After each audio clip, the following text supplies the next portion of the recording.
Assalamualaikum warahmatullahi wabarakatuh.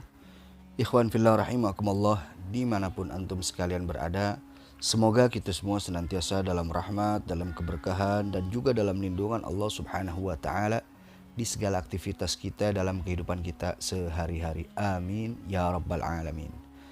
Ikhwan fillah rahimakumullah, kali ini kita akan membahas sekelumit biografi dari salah seorang sahabat Nabi Shallallahu Alaihi Wasallam yang mulia, yaitu Sayyidina Umar ibn Khattab radhiyallahu an. Beliau ini merupakan salah seorang sahabat yang memiliki kedudukan tinggi di sisi Allah dan Rasulnya. Dan beliau pun salah seorang dari mertua Rasulullah Shallallahu Alaihi Wasallam, di mana anak beliau yang bernama Hafsah radhiyallahu anha menikah dengan Rasulullah Shallallahu Alaihi Wasallam. Begitu juga beliau pun merupakan salah satu dari khalifahnya Rasulullah Shallallahu Alaihi Wasallam, tepatnya khalifah yang kedua.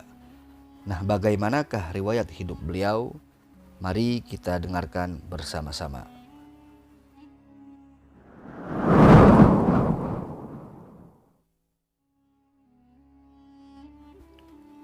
Beliau bernama Umar bin Khattab bin Nufail bin Abdul Uzza bin Riyah bin Abdullah bin Qarat bin Raza bin Adi bin Ka'ab bin Luwai bin Ghalib. Nasab beliau bertemu dengan nasab Nabi Shallallahu Alaihi Wasallam pada datuk mereka yang bernama Ka'ab ibn Luwai bin Ghalib. Dan beliau dilahirkan 12 tahun setelah kelahiran Nabi Shallallahu Alaihi Wasallam. Beliau dilahirkan di kota Mekah di perkampungan wilayah Bani Adi, yaitu salah satu kaum dari suku Quraisy, dan beliau dibesarkan di dalam lingkungan sukunya tersebut. Beliau radhiyallahu an lahir dari keluarga terpandang di suku Quraisy. Ayah beliau yakni Khattab merupakan komandan pasukan, sedangkan sang kakek yakni Nufail merupakan tokoh Quraisy yang terhormat. Sang ayah pun menurunkan kemampuan berburunya, administrasinya, menunggang kuda, berlatih pedang, tombak hingga baca tulis kepada beliau. Dan ini menjadikan beliau tumbuh sebagai sosok yang cerdas dan tangkas kebanggaan kaum Quraisy. Beliau dikenal memiliki fisik yang kuat. Bahkan ia menjadi salah satu juara gulat di kota Mekah. Beliau tumbuh menjadi pemuda yang disegani dan ditakuti pada masa itu. Dan beliau ini memiliki watak yang keras, hingga beliau ini dijuluki sebagai singa padang pasir. Beliau pun termasuk pemuda yang amat keras dalam membela agama tradisional Arab saat itu, yang masih menyembah berhala serta menjaga adat istiadat mereka. Seperti umumnya mayoritas masyarakat Quraisy, mulanya beliau ini menentang ajaran yang dibawa Nabi Shallallahu Alaihi Wasallam, karena ajaran yang dibawa Nabi Shallallahu Alaihi Wasallam dianggap bertentangan dengan ajaran nenek moyang mereka. Beliau ini sangat membenci Nabi saat itu, bahkan meneror para pengikutnya Nabi Shallallahu Alaihi Wasallam.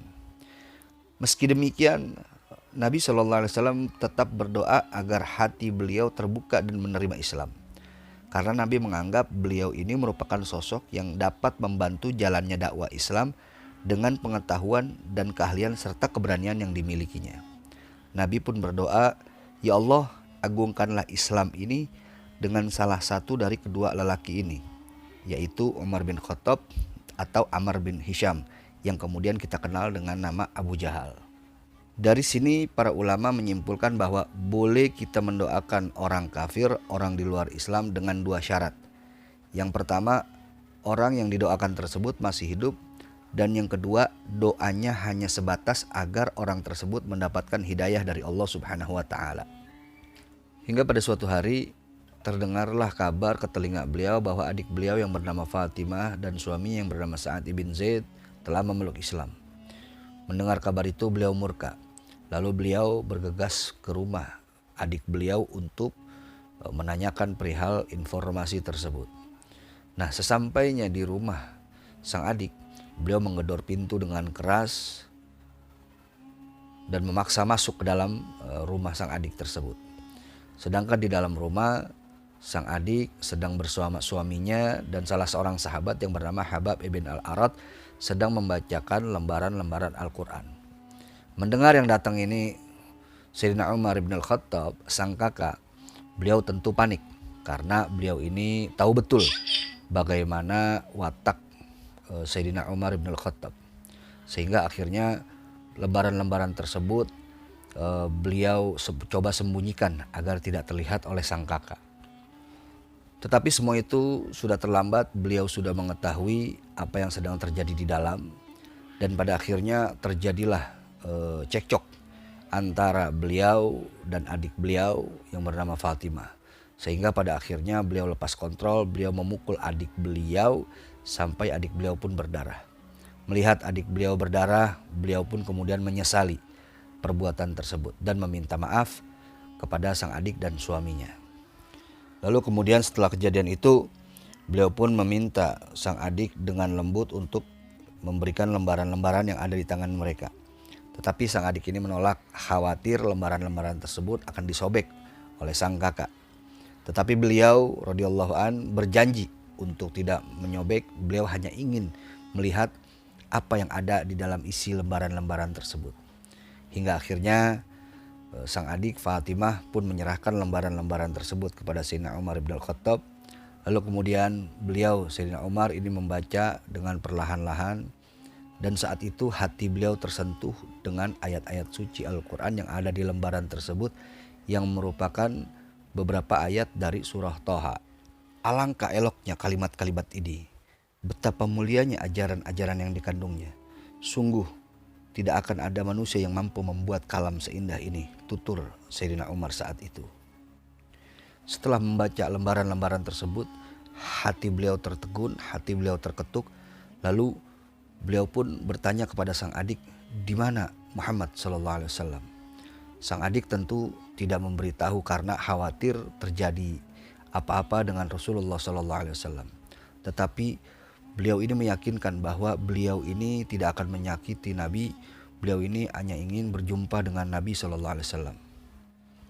Hingga akhirnya sang adik pun memberi informasi bahwa Rasulullah sallallahu alaihi wasallam saat ini berada di rumah Arqam bin Abil Arqam, salah satu rumah yang dijadikan tempat berkumpulnya para sahabat yang ingin belajar Islam kepada Rasulullah sallallahu alaihi wasallam lebih jauh. Dan kemudian beliau radhiyallahu an pun segera bergegas untuk menemui Rasulullah sallallahu alaihi wasallam ke rumah Arqam bin Abil Arqam. Sesampainya di depan rumah Arqam bin Abil Arqam, beliau langsung mengetuk pintu rumah sahabat tersebut.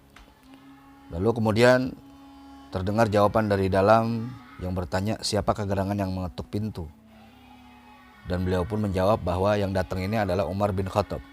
Sontak para sahabat yang ada di dalam rumah tersebut pun terkejut, kaget, khawatir, dan takut. Karena yang datang ini merupakan salah seorang yang dikenal sangat keras memusuhi Islam kala itu. Tetapi Nabi SAW pun meyakinkan bahwa beliau ini datang tidak akan berbuat macam-macam. Seakan-akan Nabi SAW sudah tahu apa yang akan terjadi. Setelah beliau berada di hadapan Nabi SAW, beliau pun mengutarakan niatnya untuk memeluk Islam. Mendengar apa yang beliau sampaikan ini, Nabi dan para sahabat pun bertakbir, bergembira atas masuk Islamnya Sayyidina Umar bin Al-Khattab radhiyallahu an. Peristiwa tersebut terjadi di bulan Dzulhijjah di tahun ke-6 dari kenabian. Beliau ini merupakan orang ke-40 yang memeluk Islam. Kala itu Rasulullah SAW masih berdakwah secara sembunyi-sembunyi. Lalu beliaulah orang pertama yang dengan lantang mengumumkan keislamannya. Dan sejak saat itu beliau radhiyallahu an selalu menyertai Nabi SAW, termasuk terlibat di dalam perang-perang besar seperti perang Badar, perang Uhud, perang Khandaq, perang Khaybar, perang Hunain, dan yang lainnya. Setelah beliau memeluk Islam, beliau mendapatkan julukan Al-Faruq yang artinya pembeda. Julukan itu diberikan oleh Rasulullah SAW kepada beliau karena ketegasan beliau dalam memisahkan antara yang hak dan yang batil. Setelah si Nabi Bakar Siddiq radhiyallahu anhu wafat, beliau menggantikannya sebagai khalifah. Beliau memerintah selama 10 tahun dari tahun 13 Hijriah hingga tahun 23 Hijriah. Dan beliau inilah orang yang pertama diberi gelar sebagai Amirul Mukminin. Di bawah kepemimpinannya, kekuasaan Islam tumbuh sangat pesat. Beliau melakukan ekspansi besar-besaran untuk menyebarkan pengaruh Islam. Ekspansi dimulai dari ibu kota Syria yakni Damaskus yang jatuh pada tahun 635 Masehi. Dan setahun kemudian setelah tentara Bizantium kalah di peperangan Yarmuk, seluruh daerah Syria berada di bawah kekuasaan Islam. Begitu juga Iskandaria, ibu kota Mesir, dapat ditaklukkan pada tahun 641 Masehi. Kemudian Al-Qadisiyah, sebuah kota dekat Hira di Irak, juga takluk pada tahun 637 Masehi. Perluasan dilanjutkan ke ibu kota Persia Al-Madain yang berhasil dikuasai di tahun yang sama. Dan pada tahun 641 Masehi, Mosul dapat dikuasai. Dengan demikian, pada masa kepemimpinannya, wilayah kekuasaan Islam sudah meliputi Jazirah Arab, Palestina, Syria, sebagian besar wilayah Persia, dan juga Mesir. Sayyidina Umar melakukan banyak reformasi secara administratif dan mengontrol dari dekat kebijakan-kebijakan publik, termasuk membangun sistem administrasi untuk daerah yang baru ditaklukkan. Beliau memerintahkan agar diselenggarakan sensus di seluruh wilayah kekuasaan Islam. Dan pada tahun 638 Masehi, beliau memerintahkan untuk memperluas dan merenovasi Masjidil Haram di kota Makkah Al-Mukarramah. Sekitar tahun 17 Hijriah, yang merupakan tahun keempat dari kekhalifahannya, beliau mengeluarkan keputusan bahwa penanggalan Islam hendaknya mulai dihitung dari peristiwa hijrahnya Nabi dari kota Makkah ke Madinah. Hingga saat ini kebijakan beliau dipakai oleh umat Islam di seluruh dunia. Walaupun beliau menjabat sebagai khalifah, tetapi beliau ini dikenal memiliki kehidupan sederhana. Beliau ini tidak mengadopsi gaya hidup dan penampilan para penguasa di zaman itu. Beliau tetap memilih hidup dengan cara hidup yang sangat-sangat sederhana.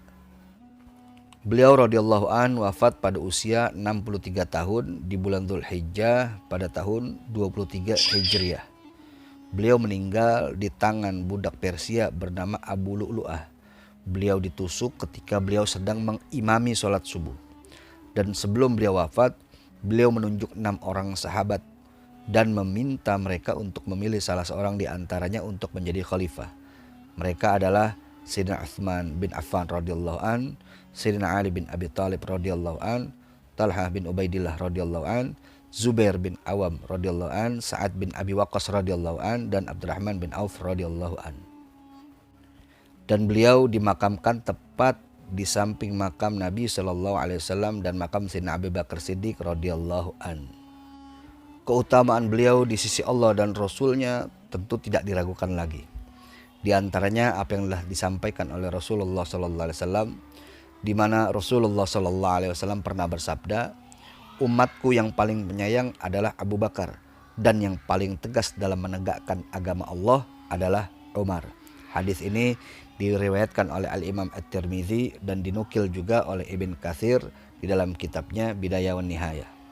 Dan juga dalam sebuah hadis diriwayatkan oleh Sayyidatuna Aisyah radhiyallahu anha bahwa Rasulullah SAW pun pernah bersabda, sesungguhnya setan ini lari ketakutan jika bertemu dengan Umar ibn Khattab radhiyallahu an.